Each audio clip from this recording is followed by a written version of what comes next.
I've been thinking about kind of the big three guys right now that are at the end of their careers and they're most likely going to retire together. I'm talking Clayton Kershaw, Justin Verlander, Max Scherzer. Yeah. Three of the best pitchers of the game, certainly in the twilight of their career. They're certainly now, all three of them, not throwing what they were throwing even 2 years ago.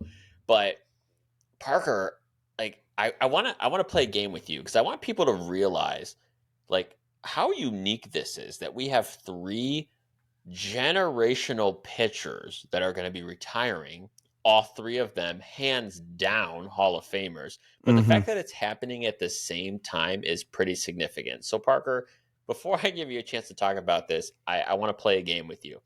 I pulled some stats with these three guys, and I was actually quite shocked with what I found. I pulled all-time WAR stats, Okay. and I pulled all-time K per nine. Okay, so what I want to know from you is minimum 2,000 innings pitched in their career as a starting pitcher. That's the filter I used.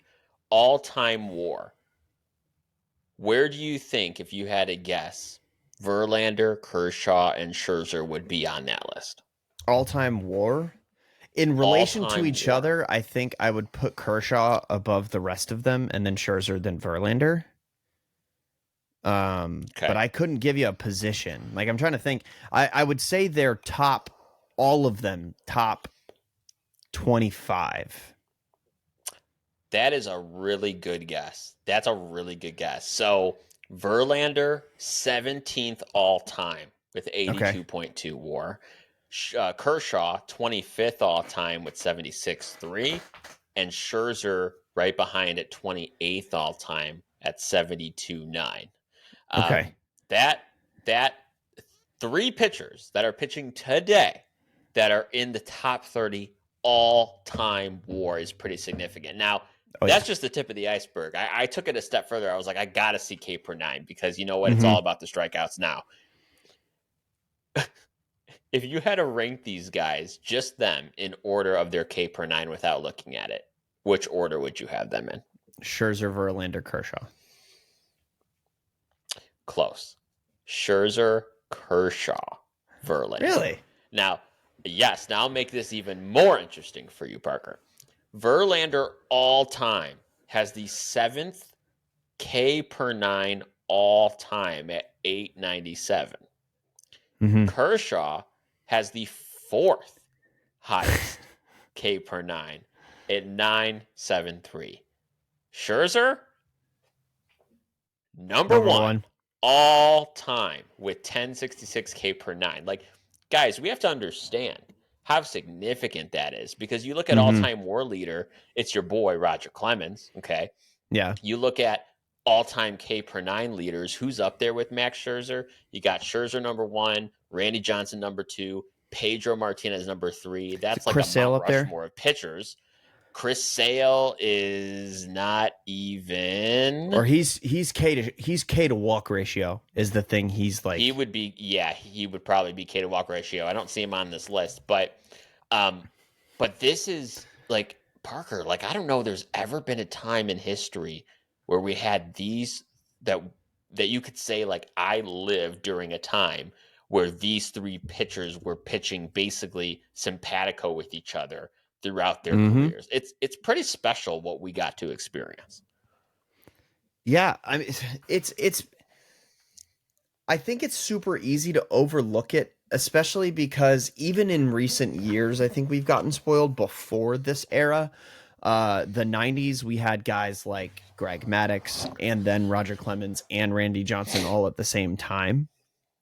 But like, this is our today's version of that. And it's happened to kind of like 2 eras in a row now. But to point out, like, who are the next 3 who, if this is the new norm, right? We have 3 of these guys at any given time. Who are they now? Who are the next ones? I don't think you can point any out that are like slam dunks. These are who's separating themselves. And I think that in particular illustrates the point. Like, we're talking about 3 guys here. I think every one of them has won a Triple Crown. If not, definitely Verlander has won the Triple Crown. Verlander and Kershaw, not just Cy Young winners, MVP winners. They've won MVPs as starting pitchers who only pitched 35 games at most in a season during the regular season. So, like, these are all guys who have won rings. These are all guys who are basically, at this point, it seems, Kershaw's, I don't think, a part of that, but Verlander and Scherzer are basically pitching to see who finishes with most strikeouts. It feels like right now, because I think they're within a few of each other for like the all-time strikeout leaderboard at this point.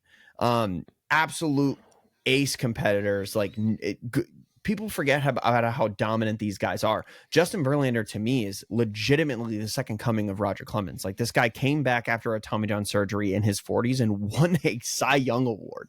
Like, we haven't seen any performance like that this deep into a career, basically since people were just taking steroids to stay relevant.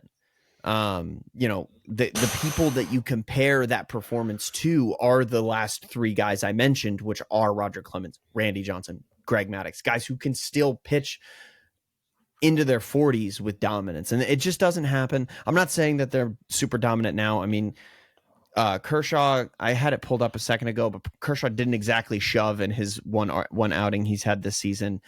He pitched 4 innings. Let me see. I've got his earned runs pulled up. It's 4 innings, 5 earned runs. So, like, yeah, okay, he got shelled. But he's also providing depth for a Dodgers team that desperately needs it in the rotation right now.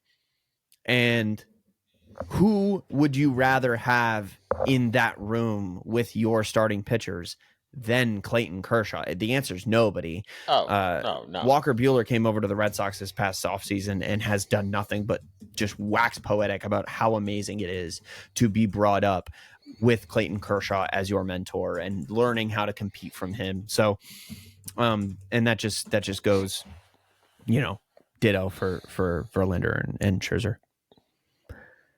Absolutely. Your point's a good one. MVP winners that were starting pitchers, only 17 in Major League history. Kershaw and Verlander are 2 of them.